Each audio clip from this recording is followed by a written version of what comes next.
Okay so welcome to the channel of Educron. आज मैं आपके लिए लेकर आया हूँ 30 important MCQ. Cell the unit of life, chapter number 8, biology class 11। और उससे मैं आपके लिए लेकर आया हूँ 30 इम्पोर्टेंट एमसीक्यू। ये एमसीक्यू इम्पोर्टेंट इसलिए हैं क्योंकि ये एनसीईआरटी बेस्ड है, ठीक है। और आपको कोई भी कॉम्पिटिटिव एग्जाम होगा तो एनसीईआरटी बेस्ड क्वेश्चन आएंगे, ठीक है। और एमसीक्यू इसलिए भी जरूरी होते हैं ताकि आपका अच्छे से रिवीजन हो जाए। तो पूरा चैप्टर को अच्छे से रिवाइज करेंगे, एक एक एमसीक्यू को अपन डिटेल में देखने वाले हैं। क्योंकि ऐसा नहीं है कि मैं क्वेश्चन पढ़ दूंगा और आंसर बता दूंगा। मैं क्वेश्चन पढ़ूंगा, सारे ऑप्शन पढ़ूंगा, फिर जो 3 ऑप्शन गलत है वो क्यों गलत है ये भी बताऊंगा, ठीक है। तो जिसने ये लेक्चर नहीं देखा, chapter number 8 cell the unit of life, जाकर देख ले, मैंने अच्छे से पढ़ा रखा है, प्लेलिस्ट में आपको मिल जाएगा। मेरा नाम है शुभम गुप्ता, ठीक है। चलो शुरू करते हैं आज का लेक्चर। तो मल्टीपल चॉइस क्वेश्चन अपन करने वाले हैं। सबसे पहला क्वेश्चन अपन देखेंगे, ओमनी सेलुला ई सेलुला। ये एक स्टेटमेंट है, ओमनी सेलुला ई सेलुला। इसका मतलब है कि जो सेल आती है, जो सेल नई सेल बनती है वो पुरानी सेल से बनती है। क्या मतलब है? जो नई सेल बनती है वो पुरानी सेल से बनती है, इसका ये मतलब है ओमनी सेलुला ई सेलुला का। एक बार मैं आपको क्लियर कर देता हूँ यहाँ से, ठीक है। तो क्वेश्चन नंबर 1 है आपका, ओमनी सेलुला ई सेलुला। इसका मतलब क्या है कि जो सेल बनती है, जो भी नई सेल बनती है वो प्री एग्जिस्टिंग सेल से बनती है। जैसे मान लो ये नई सेल बनी है तो ये किसी प्री एग्जिस्टिंग सेल से बनती है। हमने सेल डिवीजन देखा था, सेल डिवीजन में क्या होता है कि सेल डिवाइड होकर नई सेल बनाती है। तो सेल से ही सेल बन रही है, मतलब प्री एग्जिस्टिंग सेल से, जो पहले सेल थी उससे नई सेल बन रही है, इसे हम कहेंगे ओमनी सेलुला ई सेलुला। ये मैंने चैप्टर में अच्छे से आपको बताया था। तो ये जो टर्म है ओमनी सेलुला ई सेलुला, ये किसने दी थी? क्या ये रॉबर्ट ब्राउन ने दी थी? क्या ये रॉबर्ट मेयर ने दी थी? डार्विन ने दी थी? या रुडोल्फ विक्रो ने दी थी? तो देखो, रॉबर्ट ब्राउन ने तो न्यूक्लियस के बारे में बताया था, ठीक है, तो ये तो हो ही नहीं सकता। अपन सेल की बात कर रहे हैं। रॉबर्ट मेयर यहाँ पे कहाँ से आ गया? बिल्कुल नहीं। और डार्विन तो जब आप बायोलॉजी क्लास 12 पढ़ोगे, इवोल्यूशन वगैरह पढ़ोगे, या जिसने पढ़ा हुआ है, तो इवोल्यूशन में आया था डार्विन, ठीक है। डार्विन बहुत अच्छा साइंटिस्ट था, पूरे इवोल्यूशन को डिस्क्राइब करके गया था। उसके बारे में आप अच्छे से पढ़ोगे क्लास 12 में। तो डार्विन भी नहीं है, तो आंसर जाएगा फर्स्ट ऑप्शन, रुडोल्फ विक्रो। इन्होंने कहा था ओमनी सेलुला ई सेलुला। किसने कहा था? रुडोल्फ विक्रो ने कहा था ओमनी सेलुला ई सेलुला, मतलब जो सेल बनी है वो प्री एग्जिस्टिंग सेल से बनी, ठीक है। अब मैं इसको क्लियर कर देता हूँ। ये था आपका क्वेश्चन नंबर 1। अब देखो क्वेश्चन नंबर 2। क्वेश्चन नंबर 2 में आपसे पूछा है जो मिडिल लैमेला है वो किससे बना है, ठीक है। तो ध्यान रखना, मैंने लेक्चर में भी बताया था, जो कैल्शियम है और साथ में पेक्टेट, ठीक है। तो कैल्शियम पेक्टेट से मिलके बना है मिडिल लैमेला। अब ऑप्शन देख लेते हैं। क्या कैल्शियम मैग्नीशियम से? नहीं। क्या कैल्शियम +2 मैग्नीशियम +2 से? नहीं। क्या मैग्नीशियम +2 से? नहीं। क्या कैल्शियम +2 और पेक्टेट? बिल्कुल आपने बोला सर कैल्शियम पेक्टेट, कैल्शियम मतलब Ca+2, ठीक है। तो कैल्शियम पेक्टेट से मिलके बनी होती है मिडिल लैमेला। आपको कंफ्यूज करने के लिए वो देखो, ऑप्शन में देंगे Ca+2 और मैग्नीशियम के साथ देंगे, कभी मैग्नीशियम के साथ ऐसे नॉर्मल दे देंगे। तो आपको अड़े रहना है। आपको याद है कि मिडिल लैमेला बनती है कैल्शियम पेक्टेट से, और कैल्शियम होता है Ca+2 की फॉर्म, ठीक है। ध्यान रखना, कैल्शियम किस फॉर्म में होता है? Ca+2 की फॉर्म में कैल्शियम होता है। केमिस्ट्री में पढ़ाया होगा आपको इनऑर्गेनिक में कि कैल्शियम की ऊपर +2 वैलेंसी होती है, नॉर्मल सी बात, ठीक है। तो ये था क्वेश्चन नंबर 1 जिसमें हमने देखा ओमनी सेलुला ई सेलुला। इसमें कुछ भी हमने नहीं देखा, इतना सा हमें पता लगा कि जो नई सेल है वो पुरानी सेल से ही बनेगी। और ये किसने कहा था? ये कहा था रुडोल्फ विक्रो भाई साहब, ये देखो भाई साहब, ठीक है, इनने कहा था। अब दूसरी बात है कि मिडिल लैमेला काहे की बनती है? तो मिडिल लैमेला बनती है कैल्शियम पेक्टेट, ठीक है। चलते हैं नेक्स्ट स्लाइड पे, इसको मैं क्लियर कर देता हूँ। तो अब देखो क्वेश्चन नंबर 3 में आपसे पूछा है कि सेल मेम्ब्रेन के बारे में आप क्या जानते हो, ठीक है। यहाँ पे आपको 4 ऑप्शन दे रखे हैं और पूछा है कि सेल मेम्ब्रेन से रिलेटेड आप क्या जानते हो। तो यहाँ पे क्वेश्चन में आपसे पूछा है इनकरेक्ट ऑप्शन बताना है आपको। इनकरेक्ट मतलब गलत ऑप्शन आपको सिलेक्ट करके टिक करना है। तो अपन चारों ऑप्शन देखेंगे, फिर अपन देखेंगे गलत कौन सा है, ठीक है। सबसे पहला ऑप्शन आप देख रहे हो कि यहाँ पर लिखा है कि सेल मेम्ब्रेन जो है 62% प्रोटीन से और 40% लिपिड से बनी है, ठीक है। अपन को इतना तो पता है कि यार जो सेल मेम्ब्रेन है वो प्रोटीन से भी बनी है, लिपिड से भी बनी है, पर अब परसेंटेज अपन को नहीं पता। तो देखते हैं इस ऑप्शन को, रुक जाओ थोड़ी देर। सेकंड ऑप्शन देखो, सेकंड ऑप्शन में लिखा है जो डिटेल स्टडी हुई थी सेल मेम्ब्रेन की वो 1950 में हुई थी और 1950 के बाद हुई थी। ऐसा क्यों? क्योंकि इलेक्ट्रॉन माइक्रोस्कोप की डिस्कवरी हुई थी 1950, इलेक्ट्रॉन माइक्रोस्कोप की डिस्कवरी हुई थी 1950 में, और 1950 में डिस्कवरी होने के बाद हमने सेल मेम्ब्रेन को अच्छे से स्टडी किया था। ठीक है, क्योंकि सेल मेम्ब्रेन जो है काफी छोटी है, तो इलेक्ट्रॉन माइक्रोस्कोप अच्छे से उसको स्टडी करने में हमें हेल्प करता है। तो ये ऑप्शन तो बिल्कुल सही है, ऑप्शन नंबर सेकंड की 1950 में या 1950 के बाद हमने सेल मेम्ब्रेन को अच्छे से स्टडी किया था। तो ये तो सही है, और अगर ये सही है तो हमें बताना है इनकरेक्ट, तो सेकंड ऑप्शन तो हो ही नहीं सकता। थर्ड ऑप्शन देखो, यहाँ पे लिखा है कि active and passive transport both allowed.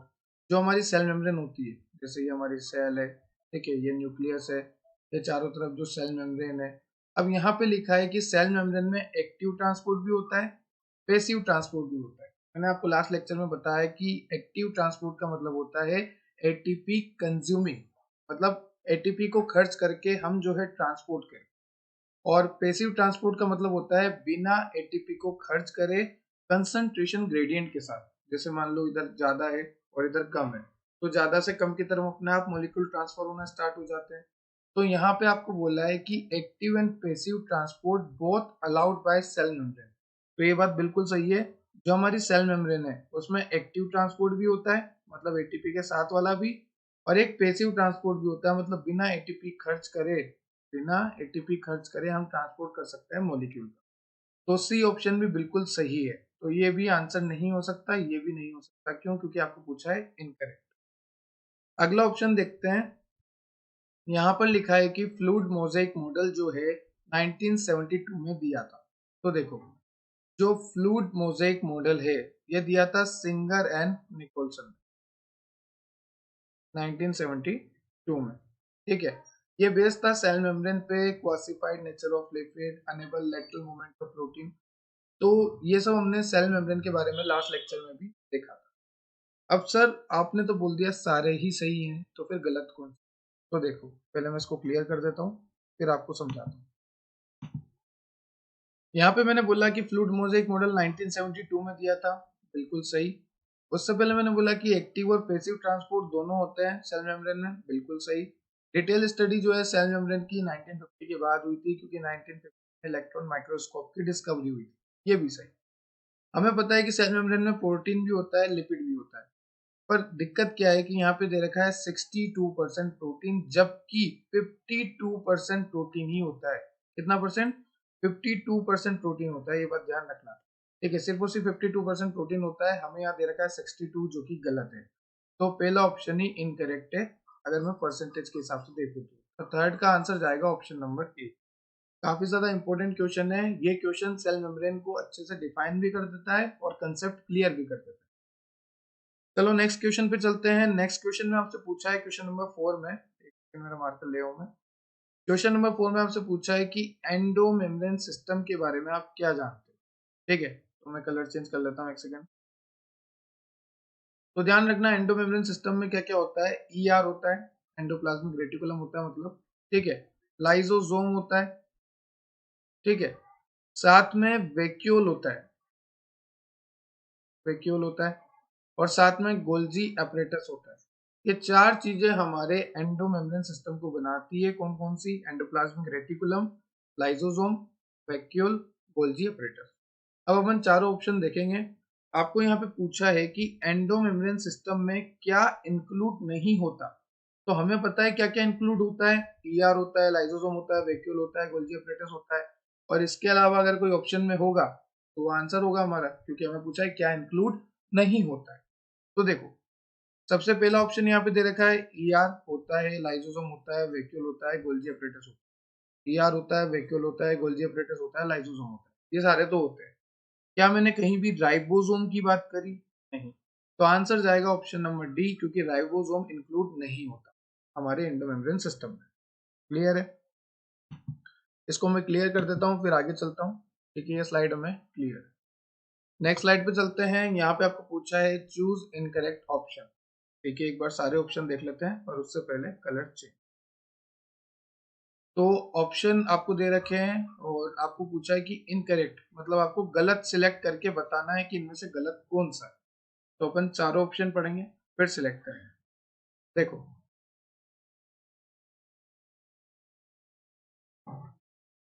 चार तरह के ऑप्शन आपको दे रखे हैं। अब देखते हैं। सबसे पहले आपको दे रखा है लाइसोसोम। क्या लाइसोसोम जो है मेम्ब्रेन बाउंड है? अब देखो ध्यान से सुनो।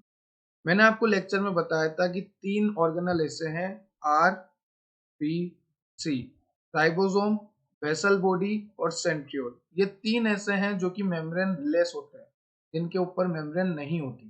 ठीक है, राइबोसोम, वेसल बॉडी, सेंट्रियोल।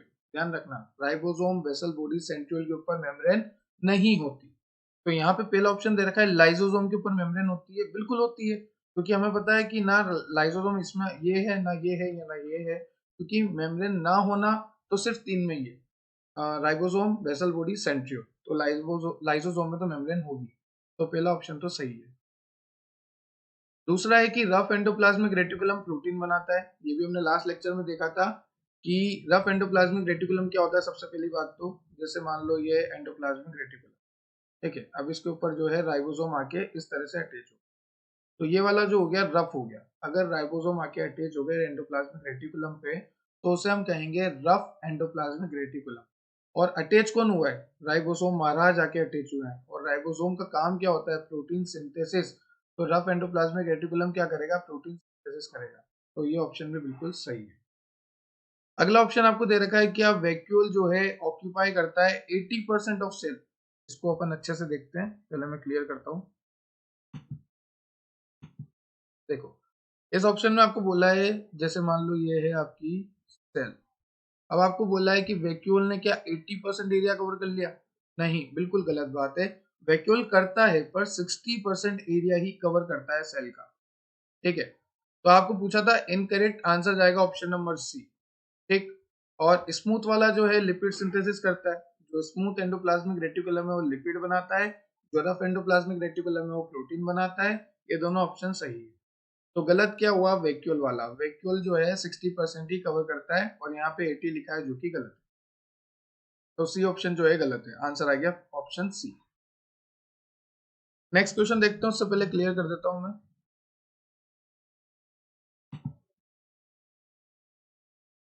अब देखो, क्वेश्चन नंबर 6 में आपसे पूछा है कि माइटोकॉन्ड्रिया से रिलेटेड आपको गलत ऑप्शन सिलेक्ट करना है।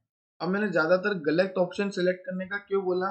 क्योंकि गलत ऑप्शन में आपको ये पता लगेगा कि तीन सही कौन से हैं, और तीन आपको सही लाइनें याद होगी माइटोकॉन्ड्रिया की, और चौथा गलत है तो क्यों गलत है ये भी पता लगेगा।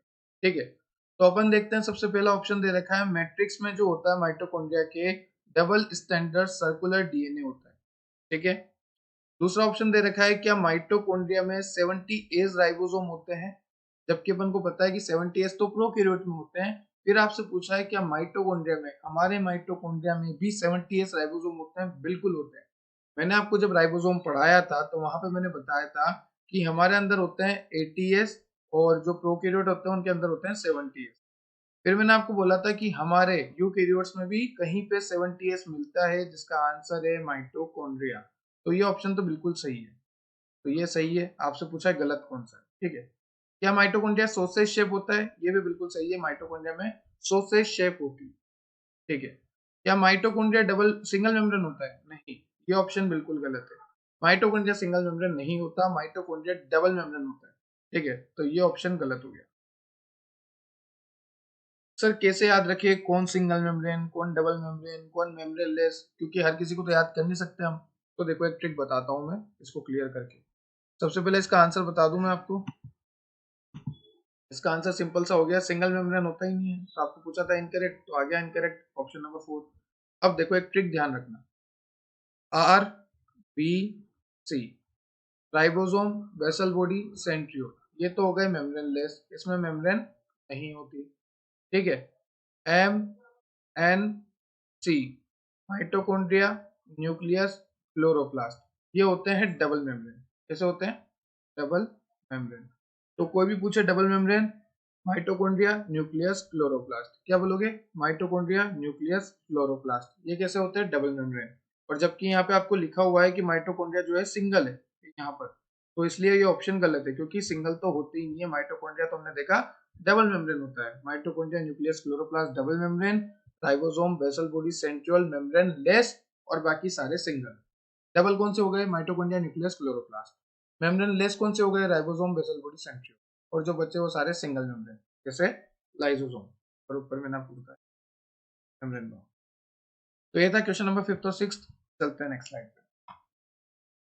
यहाँ पे आपको पूछा है कि न्यूक्लियस के बारे में आप क्या जानते हो। तो न्यूक्लियस जो है, क्या first described by Ernst Mayr. ठीक है। दूसरा ऑप्शन दे रखा है कि न्यूक्लियस जो है उसकी इनर मेम्ब्रेन जो है ईआर के साथ कंटिन्यू होती है। तीसरा ऑप्शन दे रखा है कि न्यूक्लियस में क्या 3 पैरेलल मेम्ब्रेन है। और चौथा ऑप्शन आपको दे रखा है कि क्या न्यूक्लियस में पेरी न्यूक्लियर स्पेस होता है 10 से 50 नैनोमीटर। तो देखो यहाँ पे आपको बताना है कि सही कौन सा है। ठीक है, ऑप्शन आपको सही टिक करना है। तो ध्यान से सुनना, एक एक ऑप्शन को मैं बताता जाता हूँ आपको। पहले इसको मैं क्लियर करता हूँ। देखो, पहला ऑप्शन दे रखा है क्या न्यूक्लियस के बारे में अर्नेस्ट मेयर ने बताया? नहीं, गलत गलत गलत गलत। इसके बारे में हमने बताया था, किसने बताया था? रॉबर्ट ने। ठीक है, रॉबर्ट भाई साहब ने हमें बताया था, तो ये तो गलत हो गया। अर्नेस्ट मेयर नहीं था वो, एक रॉबर्ट ब्राउन था वो। आपको पूछा है सही वाला, तो ये तो हो ही नहीं सकता, बिल्कुल गलत है। दूसरा है कि इनर मेम्ब्रेन जो है ईआर के साथ कंटिन्यू होती है। तो एक बात बताओ, जैसे मान लो ये न्यूक्लियस है, ठीक है, ये इसकी इनर मेम्ब्रेन और ये न्यूक्लियस की आउटर मेम्ब्रेन। ठीक है, तो अगर एंडोप्लाज्मिक रेटिकुलम अटैच होगा तो आउटर मेम्ब्रेन से ही होगा ना, इनर में तो घुस नहीं सकता वो। नहीं, बिल्कुल नहीं। तो यहाँ पे लिखा है इनर मेम्ब्रेन से, नहीं नहीं नहीं नहीं, आउटर मेम्ब्रेन से जो है एंडोप्लाज्मिक रेटिकुलम कनेक्ट होता है, तो ये भी ऑप्शन गलत हो गया। थर्ड ऑप्शन दे रखा है क्या यहाँ पे 3 पैरेलल मेम्ब्रेन होती है? नहीं भाई, हमने तो 2 ही मेम्ब्रेन सुनी है, एक तो आउटर मेम्ब्रेन और एक इनर मेम्ब्रेन। 3 मेम्ब्रेन कहाँ से आ गई? तो ये ऑप्शन भी गलत हो गया। अब यहाँ पे बोला है पेरी न्यूक्लियर स्पेस, तो इसका मतलब समझो, देखो ध्यान से। जैसे ये है आपकी इनर मेम्ब्रेन, ये है आपकी आउटर मेम्ब्रेन। तो न्यूक्लियस, ये बीच में न्यूक्लियस बना दिया मैंने। तो न्यूक्लियस की इनर मेम्ब्रेन और आउटर मेम्ब्रेन के बीच में स्पेस होता है। इस स्पेस को हम कहते हैं पेरी न्यूक्लियर स्पेस, जिसका साइज होता है 10 से 50 नैनोमीटर। जैसे मान लो ये न्यूक्लियस है, इसके ऊपर एक आउटर मेम्ब्रेन है और एक, सॉरी, एक ये इनर वाली हो गई, ये आउटर वाली हो गई। ठीक है, तो ये जो इनर वाली है ये वाली, और ये जो आउटर वाली है ये वाली, इस इनर और आउटर के बीच में क्या होता है? गैप होता है। ये जो स्पेस दिख रहा है, ये वाला, ये जो स्पेस है, इसे हम कहेंगे पेरी न्यूक्लियर स्पेस, जिसकी साइज होती है 10 से 50 नैनोमीटर। तो आपको पूछा था करेक्ट ऑप्शन, तो आपका आंसर जाएगा D option is the correct, जो कि पेरी न्यूक्लियर स्पेस जो होता है वो 10 से 50 नैनोमीटर। इसको क्लियर करते हैं, फिर नेक्स्ट क्वेश्चन को देखते हैं। देखो, क्वेश्चन नंबर 8 में आपसे पूछा है जो क्रोमोसोम है वो कब बनता है। क्या क्रोमोसोम जो है कंडेंसेशन से बनता है राइबोसोम के? नहीं, बिल्कुल नहीं। राइबोसोम कहाँ कंडेंस होता है? और राइबोसोम के कंडेंस होने से कौन सा क्रोमोसोम बन जाता है? बिल्कुल गलत। ठीक है, क्या एंडोप्लाज्मिक रेटिकुलम कंडेंस होता है? नहीं नहीं नहीं, ये भी गलत। क्या ये फॉर्म होता है वैक्यूल के कंडेंसेशन से? ये भी गलत। क्या ये फॉर्म होता है क्रोमेटिन के कंडेंसेशन से? ये ऑप्शन बिल्कुल सही है। देखो, क्रोमेटिन क्या होता है? सबसे पहली बात, ये होता है क्रोमेटिन एक थ्रेड लाइक स्ट्रक्चर, एक धागे लाइक स्ट्रक्चर, उसे हम कहते हैं क्रोमेटिन। और ये जब क्रोमेटिन कंडेंस होता है तो बनाता है क्रोमोसोम। ठीक है, तो ध्यान रखना, क्रोमेटिन कंडेंस होकर बनाता है chromosome at the time of cell division. जैसे मान लो ये धागे लाइक स्ट्रक्चर है क्रोमेटिन, क्या है ये? क्रोमेटिन। और अब ये देखो, ये जो है क्रोमेटिन है और ये कंडेंस होकर क्या बना रहा है? क्रोमोसोम बना रहा है। इस तरह से कंडेंस हो जाएगा, ये कंडेंस हो जाएगा इस तरह से, दिख रहा है? तो कंडेंस होकर ये क्या बना रहा है? क्रोमोसोम बना रहा है। तो आपका आंसर जाएगा फोर्थ ऑप्शन। ठीक है, कि क्रोमेटिन जो है कंडेंस होकर क्रोमोसोम बनाता है। क्लियर है ये स्लाइड? नेक्स्ट स्लाइड पे चलते हैं। क्वेश्चन नंबर 9 में आपसे पूछा है कि क्रोमोसोम जो है उसके बारे में आपको, समझ रहे हो, इनकरेक्ट ऑप्शन बताना है। सारे ऑप्शन देख लेते हैं, फिर चूज करते हैं कि कौन सा इनकरेक्ट है। देखो, 4 ऑप्शन दे रखे हैं, सिलेक्ट करना है कौन सा इनकरेक्ट है। सबसे पहला ऑप्शन है कि सेंट्रोमियर जो है प्राइमरी कॉन्स्ट्रिक्शन होता है। बिल्कुल सही बात है। जब मैंने आपको क्रोमोसोम पढ़ाया था तो वहां पे मैंने बोला था कि जैसे मान लो ये है क्रोमोसोम। ठीक है, तो यहाँ पे क्या होता है, प्राइमरी कॉन्स्ट्रिक्शन होता है, हर क्रोमोसोम पे क्या होता है, प्राइमरी कॉन्स्ट्रिक्शन होता है। ठीक है, उसे हम कहते हैं सेंट्रोमियर। ये बात तो क्लियर है। तो ये बात तो बिल्कुल सही है, पहला ऑप्शन तो बिल्कुल सही है। ठीक है, इनकरेक्ट हो ही नहीं सकता, ये सही है। दूसरा ऑप्शन आपको दे रखा है कि each centromere this like structure, L I A, यहाँ दिस लाइक स्ट्रक्चर। ठीक है, तीसरा आपको दे रखा है कि डिस्क शेप स्ट्रक्चर, जैसे हम कहते हैं काइनेटो। अब ध्यान से सुनो,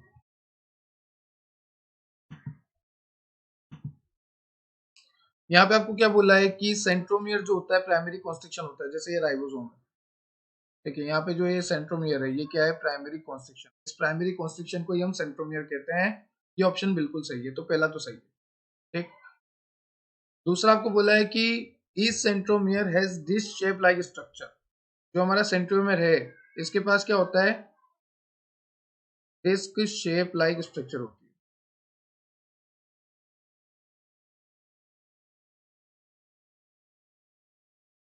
तो ये ऑप्शन भी बिल्कुल सही है। सी लिखा है कि जिस जो डिस्क शेप लाइक स्ट्रक्चर होता है उसे हम काइनेटोकोर कहते हैं। ठीक है, तो ये जो, वेट सेकंड, ये जो डिस्क शेप लाइक स्ट्रक्चर होता है ना, इसे हम कहते हैं काइनेटोकोर। ये बात भी बिल्कुल सही है। ठीक है, अब आपको पूछा है इनकरेक्ट की गलत क्या है। तो देखो, फोर्थ ऑप्शन गलत है। कैसे गलत है मैं बताता हूँ। फोर्थ ऑप्शन में लिखा है कि all chromosome have secondary constriction, जो कि बिल्कुल गलत है, क्योंकि क्रोमोसोम पे प्राइमरी कॉन्स्ट्रिक्शन तो होता है जिसे हम कहते हैं सेंट्रोमियर, पर कुछ ही क्रोमोसोम पे सेकेंडरी कॉन्स्ट्रिक्शन होता है। कुछ ही क्रोमोसोम पे, कुछ पे, फ्यू पे, ऑल पे नहीं होता। तो ये ऑप्शन वैसे ही गलत हो गया। यहाँ पे लिखा है कि सारे क्रोमोसोम पे सेकेंडरी कॉन्स्ट्रिक्शन होता है, नहीं नहीं नहीं, कुछ पे, फ्यू पे सेकेंडरी कॉन्स्ट्रिक्शन होता है जिसे हम सेटेलाइट कहते हैं। क्लियर है? तो क्वेश्चन नंबर 9 में आपको जाएगा आंसर 4, क्योंकि आपको पूछा था इनकरेक्ट। अब क्वेश्चन 10 देखते हैं। क्वेश्चन नंबर 10 में आपसे पूछा है कि राइबोसोम के बारे में आप क्या जानते हो। तो राइबोसोम जो है दो सब यूनिट से बनता है, बिल्कुल।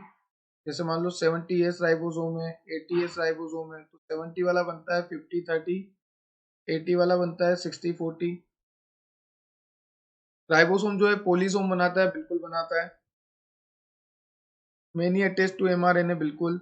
और लास्ट ऑप्शन दे रखा है having no role in protein synthesis, तो ये बिल्कुल गलत बात है। आपको पूछा है इनकरेक्ट, सॉरी, यहाँ पे देखो, राइबोसोम में आपको पूछा है इनकरेक्ट। ठीक है, तो इनकरेक्ट क्या है कि ये प्रोटीन सिंथेसिस नहीं करता। अरे भाई, राइबोसोम ही तो करता है प्रोटीन सिंथेसिस। ठीक है, तो आंसर जाएगा डी ऑप्शन, क्योंकि डी ऑप्शन बिल्कुल ही गलत है। यहाँ पे आपको बोला है कि राइबोसोम प्रोटीन सिंथेसिस करता ही नहीं है, और ऐसा होता ही नहीं है, क्योंकि राइबोसोम ही तो प्रोटीन फैक्ट्री है, राइबोसोम ही तो प्रोटीन बनाएगा। तो 10th का ऑप्शन जाएगा डी। चलते नेक्स्ट स्लाइड पे। यहाँ पे आपको पूछा है कि क्वेश्चन नंबर 11 में who proposed fluid mosaic model. तो देखो, फ्लूइड मोज़ेक मॉडल किसने दिया था, एक बार देख लेते हैं। रॉबर्ट ब्राउन ने। तो भैया न्यूक्लियस के बारे में बताया था, तो इनको क्यों ही बीच में ला रहे हो, ये तो बिल्कुल गलत है।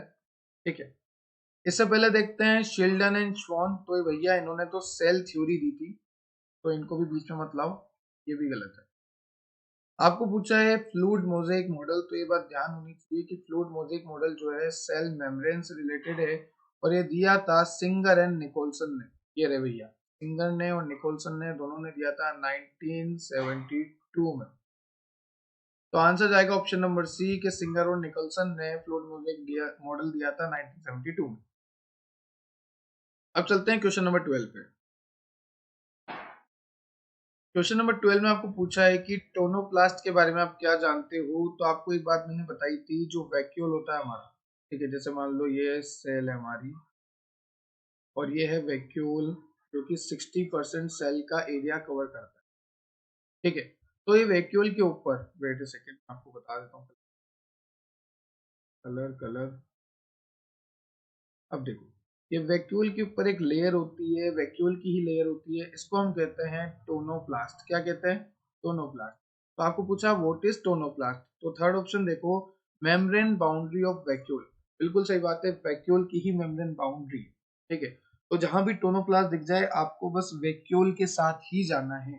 ठीक है, भले कुछ भी लिखा हो, ईआर, राइबोसोम, बेसल, माइटोकॉन्ड्रिया, कुछ भी लिखा हो, आपको क्या बोलना है, टोनोप्लास्ट क्या है, वैक्यूल की आउटर मेम्ब्रेन, सीधी बात, बात खत्म।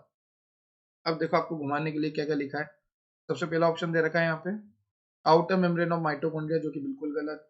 दूसरा दे रखा है इनर मेम्ब्रेन ऑफ क्लोरोप्लास्ट, गलत। तीसरा दे रखा है cell membrane of plant cell, गलत। अरे भैया टोनोप्लास्ट क्या है? वैक्यूल की मेम्ब्रेन है, वैक्यूल की, ठीक है। चलो नेक्स्ट क्वेश्चन पे चलते हैं, क्वेश्चन नंबर 13 पे।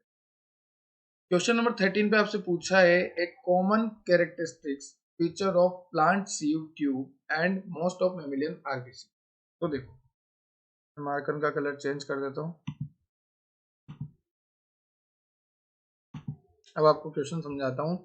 यहाँ पे क्वेश्चन में पूछा है कि एक कॉमन कैरेक्टर है, ठीक है, किस किस के बीच में? एक तो हमारी सीव ट्यूब है जो कि आपने प्लांट में पढ़ी थी, सीव ट्यूब सेल, और एक है हमारी आरबीसी, मेमिलियन आरबीसी, मतलब हमारी आरबीसी। तो एक सीव ट्यूब सेल है और एक हमारी आरबीसी है, इनके बीच में क्या कनेक्शन हो सकता है? तो देखो, क्या इन दोनों में माइटोकॉन्ड्रिया नहीं होता? पहला ऑप्शन। दूसरा की प्रेजेंस ऑफ सेल वॉल, दोनों में सेल वॉल है। तीसरा प्रेजेंस ऑफ हीमोग्लोबिन। चौथा है एब्सेंस ऑफ न्यूक्लियस। तो देखो अपन को क्या करना है, कॉमन कैरेक्टरिस्टिक्स बताना है, एक तो सीव ट्यूब सेल में और एक बताना है हमारी आरबीसी में, हमारी रेड ब्लड सेल्स में। तो देखो फोर्थ ऑप्शन सही है। कैसे सही है बताता हूँ। हमारी आरबीसी में न्यूक्लियस नहीं हो, जैसे नहीं पता वो जान ले कि हमारी आरबीसी में न्यूक्लियस नहीं हो।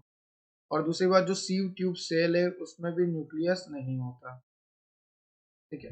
तो ना तो हमारी आरबीसी में न्यूक्लियस होता है, ना हमारी सीव ट्यूब सेल में न्यूक्लियस होता है, और दोनों में न्यूक्लियस नहीं होता। आपको पूछा है क्वेश्चन नंबर 13 में कि एक कॉमन कैरेक्टरिस्टिक फीचर बताओ प्लांट सीव ट्यूब सेल का और मेमिलियन आरबीसी का, दोनों में क्या सिमिलरिटी है? तो दोनों में जो है न्यूक्लियस एब्सेंट होता है। तो आपका क्वेश्चन नंबर 13 का आंसर जाएगा 4। अब देखो क्वेश्चन नंबर 14, यहाँ पे आपको पूछा है कि which of the following stain is not used for staining chromosome. कुछ डाइज आपको यहाँ पे दे रखी है और इनमें से जो डाइज है वो ज्यादातर क्रोमोसोम को स्टेन कर देती है, पर यहाँ पे आपको पूछा है कि ऐसी कौन सी डाई है इन चारों ऑप्शन में जो कि क्रोमोसोम को स्टेन नहीं करती। तो एक एक करके सारे ऑप्शन देख लेते हैं। सबसे पहला दे रखा है बेसिक टुस्किन, दूसरा दे रखा है सेफ्रानिन, तीसरा दे रखा है मिथाइलिन ब्लू और चौथा दे रखा है कैरमाइन। तो ध्यान रखना ये सारी डाई करती है, बस सेफ्रानिन जो है क्रोमोसोम को नहीं करेगी स्टेन, ठीक है। तो कौन सी डाई क्रोमोसोम को स्टेन नहीं करेगी? आंसर जाएगा सेफ्रानिन। और कौन कौन सी कर सकती है? बेसिक प्रिस्किन, मिथाइलिन ब्लू और कैरमाइन, ये तीनों कर सकती है, ध्यान रखना। क्योंकि किसी भी ऑप्शन में ऐसा आ जाए कि कौन कौन सी डाई है जो क्रोमोसोम को स्टेन करेगी, तो बेसिक प्रिस्किन, मिथाइलिन ब्लू और कैरमाइन, ठीक है। क्लियर है ये स्लाइड? तो नेक्स्ट स्लाइड पे चलते हैं। चलो अब मैं मार्कर ऑन कर लेता हूँ। अब देखो क्वेश्चन नंबर 15 में आपसे पूछा है कि सेक्रेटरी सेल के बारे में आप क्या जानते हो। तो चलो सेक्रेटरी सेल बना लेते हैं। सबसे पहले ये बने अपन ने सेक्रेटरी सेल, और लास्ट लेक्चर में अपन ने देखा था कि सेक्रेटरी सेल में गोल्जी एपरेटस जो होता है एब्सेंट होता है, और सेक्रेटरी सेल के जो सेक्रेटरी ग्रेन्यूल होते हैं वो सेक्रेटरी ग्रेन्यूल बनते हैं न्यूक्लियस में। तो जैसे ये न्यूक्लियस बना दिया मैंने सेक्रेटरी सेल का, अब यहाँ पे क्या बना दिया मैंने, ये सेक्रेटरी ग्रेन्यूल, ठीक है। तो चलो मैच कर लेते हैं। आपको पूछा है इनकरेक्ट, मतलब आपको गलत टिक करना है, ठीक है। तो सबसे पहला दे रखा है क्या यहाँ पे गोल्जी ऑपरेटर्स एब्सेंट होता है? बिल्कुल एब्सेंट होता है, तो ये आंसर तो जा ही नहीं सकता क्योंकि आपको पूछा है गलत बताना है, और ये तो सही है। दूसरा दे रखा है कि आर ई आर यहाँ पे इजीली ऑब्जर्व हो जाता है, ठीक है। तीसरा दे रखा है कि एस ई आर प्रेजेंट होता है। अब एक बात बताओ, इनमें से एक ही होगा, या तो एस ई आर होगा या आर ई आर होगा। तो ध्यान रखना सिर्फ और सिर्फ एस ई आर यहाँ पे प्रेजेंट होता है, तो ये भी बिल्कुल सही है, ठीक है। और सेक्रेटरी ग्रेन्यूल जो होते हैं न्यूक्लियस में बनते हैं, ये बात मैंने आपको पहले ही बता दी यहाँ, और ये वाली बात भी बता दी। और ये बात भी सुन लो कि यहाँ पर सिर्फ एस ई आर मतलब स्मूथ एंडोप्लाज्मिक रेटिकुलम जो है प्रेजेंट होता है। तो गलत क्या है? गलत है option number B, R E R easily observe in cell, जबकि होते ही नहीं है सेक्रेटरी, ठीक है। इजिली ऑब्जर्व तो कहाँ से होंगे? तो आपको पूछा था इनकरेक्ट, आंसर जाएगा ऑप्शन नंबर बी। क्लियर है? मैं इसको क्लियर कर देता हूँ, फिर अपन चलते हैं नेक्स्ट क्वेश्चन। देखो क्वेश्चन नंबर 16 में आपसे पूछा है कि यूकैरियोटिक सेल के बारे में आप क्या जानते हो। यूकैरियोटिक सेल मतलब अपनी सेल, और आपको पूछा है कि आप कौन सा इनकरेक्ट ऑप्शन है वो बताओ। मतलब आपको 3 सही और एक गलत बताना है। 4 ऑप्शन आपको दे रखे हैं, आपको चूज करना है कि इन चारों में से यूकेरियोटिक सेल का कौन सा गलत ऑप्शन है। तो देखो, सबसे पहला ऑप्शन दे रखा है कि जो सेल वॉल होती है वो पेप्टाइडोग्लाइकिन की बनती है। दूसरा ऑप्शन दे रखा है कि यहाँ पर एटीएस राइबोसोम होते हैं। ये बात बिल्कुल सही है। अगर मैं बात कर रहा हूँ यूकेरियोटिक की, तो यूकेरियोटिक में एटीएस राइबोसोम होते हैं। ठीक है। फोर्थ ऑप्शन देखो, फोर्थ ऑप्शन में आपको दे रखा है कि मेम्ब्रेन बाउंड ऑर्गेनल होते हैं। तो बिल्कुल सही बात है, हम में यूकेरियोट्स में मेम्ब्रेन बाउंड ऑर्गेनल होते हैं। तो बी ऑप्शन तो सही है, एटीएस वाला, मेम्ब्रेन ऑर्गेनल वाला भी सही है। तो गलत कौन सा है? क्वेश्चन नंबर 16 में आपको पूछा है कि गलत कौन सा है। थर्ड ऑप्शन देखो, थर्ड ऑप्शन में आपको दे रखा है कि माइटोकॉन्ड्रिया के पास सर्कुलर डीएनए होता है। ये बात भी बिल्कुल सही है। तो गलत है फर्स्ट ऑप्शन, क्योंकि हमारी कोई सेल वॉल होती ही नहीं है। पहली बात तो यूकेरियोट्स में कौन सी सेल वॉल होती है, पहले तो ये बताओ। ठीक है, तो यूकेरियोट्स में कोई सेल वॉल होती नहीं, हम में नहीं होती, एनिमल्स में, मैमल्स की बात कर रहा हूँ, मैमल्स में नहीं होती। प्लांट्स में होती है, प्लांट्स में होती है, पर वहां पे यहाँ पे स्पेसिफाई तो किया नहीं। ठीक है, तो आंसर जाएगा ऑप्शन नंबर 1। ये ऑप्शन नंबर 1 जो है गलत है, क्योंकि हम तो हमारे रेस्पेक्ट में बात कर रहे हैं, और हमारे रेस्पेक्ट में बात कर रहे हैं तो भैया पेप्टाइडोग्लाइकेन तो छोड़ो, हमारे अंदर तो सेल वॉल ही नहीं होती। तो यूकेरियोटिक सेल में सेल वॉल ही नहीं है, तो cell wall is made up of peptidoglycan की तो बात ही नहीं आई, क्योंकि सेल वॉल तो होती है। क्वेश्चन नंबर 16 का आंसर जाएगा फर्स्ट। क्लियर है 15 16? चलते हैं नेक्स्ट स्लाइड पे, क्वेश्चन नंबर 17। ठीक है, और क्वेश्चन नंबर 17 में आपसे क्या पूछा है? यहाँ पे आपसे पूछा है कि प्लाज्मा मेम्ब्रेन के बारे में आप क्या जानते हो, आपको एक इनकरेक्ट ऑप्शन बताना। चलो देख लेते हैं। क्या प्लाज्मा मेम्ब्रेन में जो प्रेजेंट होती है प्लांट में भी, एनिमल में भी? बिल्कुल। प्लाज्मा मेम्ब्रेन क्या है? सेल मेम्ब्रेन नहीं है। जैसे मान लो ये सेल है, ठीक है, इसके ऊपर क्या है, ये सेल मेम्ब्रेन, या फिर आप बोल लो प्लाज्मा मेम्ब्रेन मैंने बना रखी। ठीक है, इस तरह से। अब यहाँ पे आपको पूछा है कि ये प्लांट में भी होगी, एनिमल में होगी। बिल्कुल सही बात है, जो सेल मेम्ब्रेन होती है, या फिर आप बोलो plasma membrane, plasma membrane exact word हो गया। जो प्लाज्मा मेम्ब्रेन होती है वो प्लांट में भी होती है, एनिमल में भी। प्लाज्मा मेम्ब्रेन जो होती है, by layer of lipid present होता है यहाँ पर। देखो, ऑप्शन नंबर सेकंड में दे रखा है, क्या यहाँ पे by layer of lipid present होता है? बिल्कुल सही बात। तो पहला भी सही है, दूसरा भी सही है। आपको पूछा है इनकरेक्ट, आपको पूछा है गलत कौन सा है। थर्ड ऑप्शन आपको दे रखा है, protein are present in integrated as well as loosely associated bilayer. ये भी सही है कि प्रोटीन प्रेजेंट होता है इंट्रीगेटेड और लूजली एसोसिएट भी होता है। तो ऑप्शन नंबर सी भी सही है। डी में आपको बोला है कि कार्बोहाइड्रेट नेवर फाउंड इट। क्या हमारी प्लाज्मा मेम्ब्रेन में कार्बोहाइड्रेट नहीं होता? ये तो गलत है, क्योंकि प्लाज्मा मेम्ब्रेन में कार्बोहाइड्रेट तो होता है। तो देखो, अगर आपको एक दो ऑप्शन नहीं भी आते, ये तीन चार ऑप्शन में से एक दो नहीं भी आते, जैसे ये नहीं आता, पर आपको पता लग गया कि यार कार्बोहाइड्रेट और वो भी प्लाज्मा मेम्ब्रेन में नहीं होता, ये तो गलत है। तो आपको सीधा पता लग गया इनकरेक्ट कौन सा है। बड़ा इजी सा है। अगर आपको ऊपर के तीन नहीं भी पता, और आपको पता है कि हाँ कार्बोहाइड्रेट तो प्लाज्मा मेम्ब्रेन में होता है, तो आपको इतना पता लग गया। आपको पूछा है गलत कौन सा है, और यहाँ पे लिखा है कि कार्बोहाइड्रेट नहीं होता, जबकि आपको पता है कि कार्बोहाइड्रेट तो होता है। तो सीधा आंसर चल जाएगा ऑप्शन नंबर।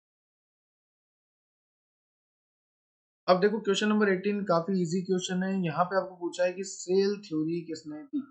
ठीक है, तो सेल थ्योरी क्या शिल्डन एंड श्वान ने दी, क्या रॉबर्ट हुक ने दी, रॉबर्ट पिक्रो ने दी, या रॉबर्ट ब्राउन ने दी? तो रॉबर्ट ब्राउन ने तो न्यूक्लियस के बारे में बताया था।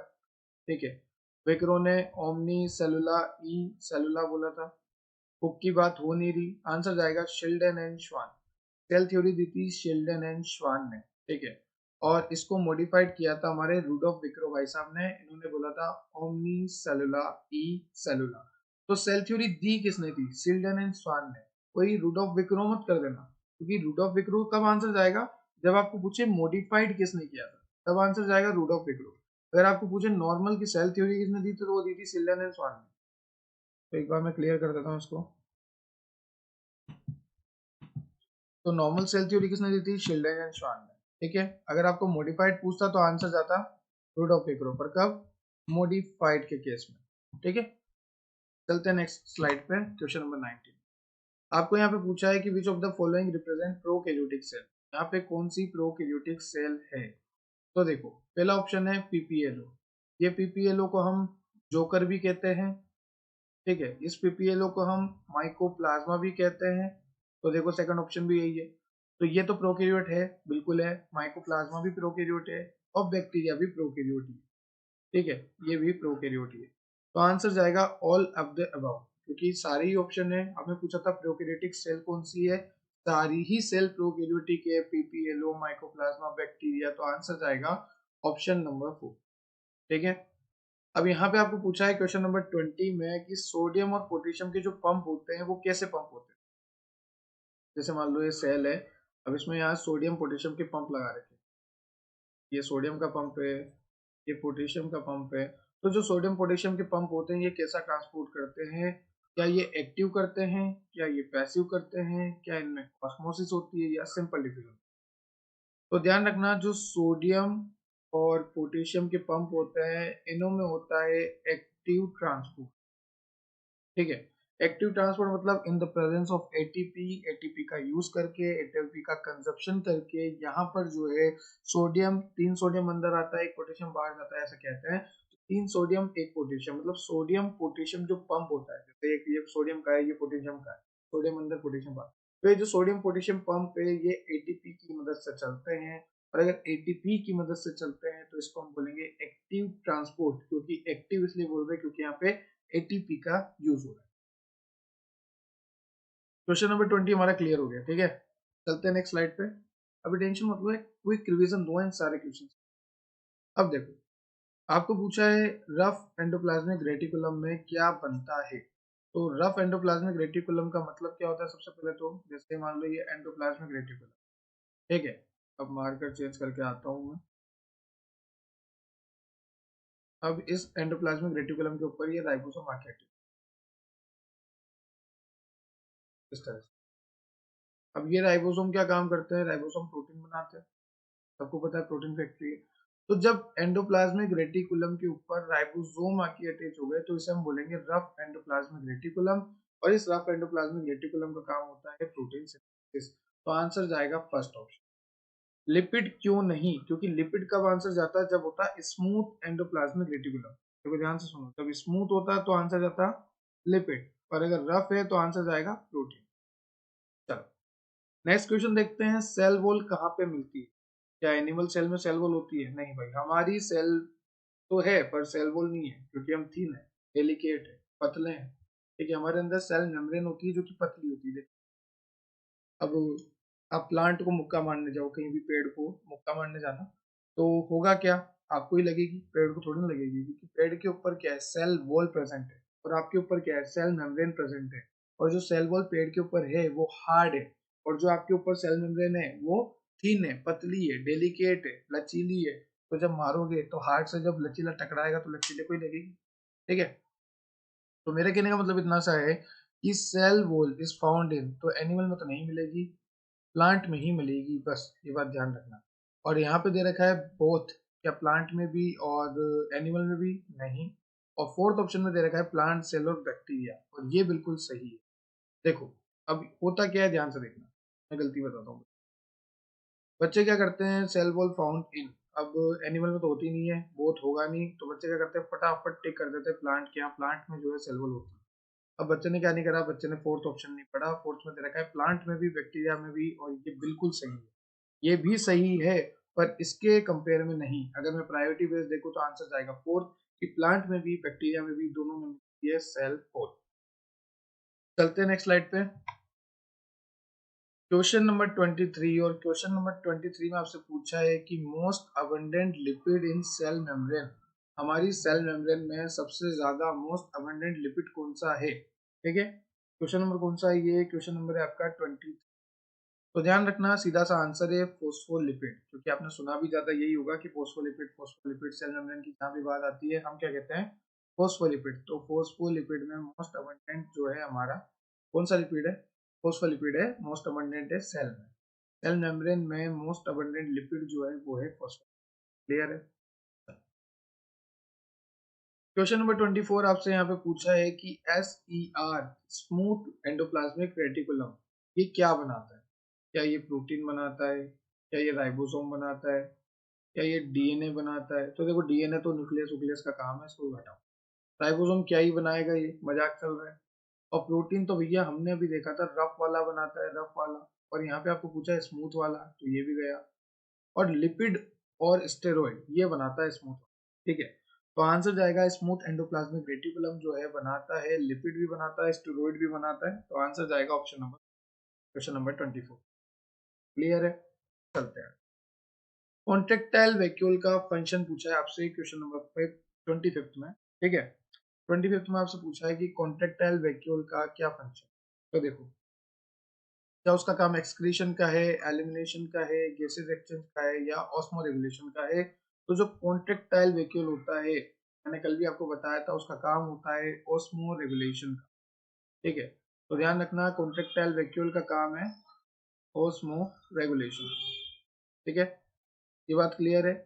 तो ये था आपका क्वेश्चन नंबर 25। इसमें आपको पूछा था कि कॉन्ट्रेक्टाइल वैक्यूल का क्या काम है, क्या फंक्शन है, ऑस्मो रेगुलेशन का फंक्शन।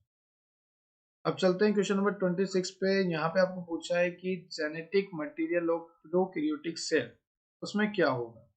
ठीक है, क्वेश्चन काफी ज्यादा अच्छा है, जेनेटिक्स से भी लिंक्ड हो रहा है, तो ध्यान से सुनना। जेनेटिक मटेरियल है प्रोकैरियोटिक सेल का, ये मान लो ये प्रोकैरियोटिक सेल मैंने बताया। यहाँ पे बोला है सबसे पहले ऑप्शन में कि पोजेस स्मॉल सर्कुलर डीएनए, क्या यहाँ पे छोटे छोटे सर्कुलर डीएनए होते हैं, पहला ऑप्शन। तो दूसरा दे रखा है not envelope bye nuclear membrane, क्या यहाँ पे न्यूक्लियस के ऊपर न्यूक्लियर मेम्ब्रेन नहीं होती है। ठीक है, थर्ड दे रखा है composed of single circular DNA molecule. तो ये सारे ही ऑप्शन सही है, यहाँ पे स्मॉल सर्कुलर डीएनए होता है और जो न्यूक्लियस होता है उसके ऊपर न्यूक्लियर मेम्ब्रेन नहीं होती। तो जब सारे ही ऑप्शन सही है तो आंसर जाएगा ऑल ऑफ द अबव, जो कि आपको लास्ट में दे रखा है, ये रहा। ठीक है, चलते हैं नेक्स्ट स्लाइड पे, क्वेश्चन नंबर 27। तो क्वेश्चन नंबर 27 पे आपसे पूछा है कि important site for formation of glycoprotein and glycolipid. काफी ज्यादा इंपॉर्टेंट क्वेश्चन है, तो एक बार देख लेते हैं अपन कि ग्लाइकोलिपिड और ग्लाइकोप्रोटीन कहाँ पे बनते हैं। तो देखो, सबसे पहला ऑप्शन है लाइसोसोम। अब लाइसोसोम में तो कुछ बनता है नहीं, लाइसोसोम तो क्या करता है, हाइड्रोलिटिक एंजाइम रखता है, एसिडिक एंजाइम, जैसे ही बाहर निकलेगा सब खत्म। वैक्यूल जो है 60% पार्ट कवर करता है सेल का, और यहाँ पर सिर्फ पानी होता है, ज्यादातर वैक्यूल सेफ होता है, प्लास्टिड भी नहीं हो सकता। ठीक है, तो आंसर जाएगा गोल्जी अपरेटस। गोल्जी अपरेटस में मैंने आपको बोला था दो फेज होते हैं, एक होता है सिस फेज, एक होता है ट्रांस फेज। सिस को हम बोलते हैं फॉर्मिंग फेज और ट्रांस को हम बोलते हैं मैच्योरिंग फेज। और ग्लाइकोप्रोटीन और ग्लाइकोलिपिड बनाने में इंपॉर्टेंट रोल किसका है, इंपॉर्टेंट रोल है गोल्जी अपरेटस। ठीक है, चलते हैं क्वेश्चन नंबर 28 पे। यहाँ पे आपको पूछा है कि mitochondria are semi autonomous as they process. यहाँ पे सेमी ऑटोनोमस कैसे है माइटोकॉन्ड्रिया, ये आपको पूछा है क्वेश्चन नंबर 28 में। तो क्वेश्चन नंबर 28 में आपको पता है कि माइटोकॉन्ड्रिया के अंदर डीएनए भी है, आरएनए भी और राइबोसोम तीनों मिलके हैं। तो आंसर जाएगा डीएनए आरएनए राइबोसोम। सिर्फ डीएनए नहीं, सिर्फ डीएनए आरएनए नहीं, बिल्कुल नहीं, आंसर जाएगा डीएनए भी आरएनए भी राइबोसोम। ठीक है, नेक्स्ट स्लाइड पे आ गए। यहाँ पे आपको पूछा है क्वेश्चन नंबर 29, और इसमें आपको पूछा है कि क्रिस्टिया। हाँ जी, हमें पता है क्रिस्टिया क्या होते हैं।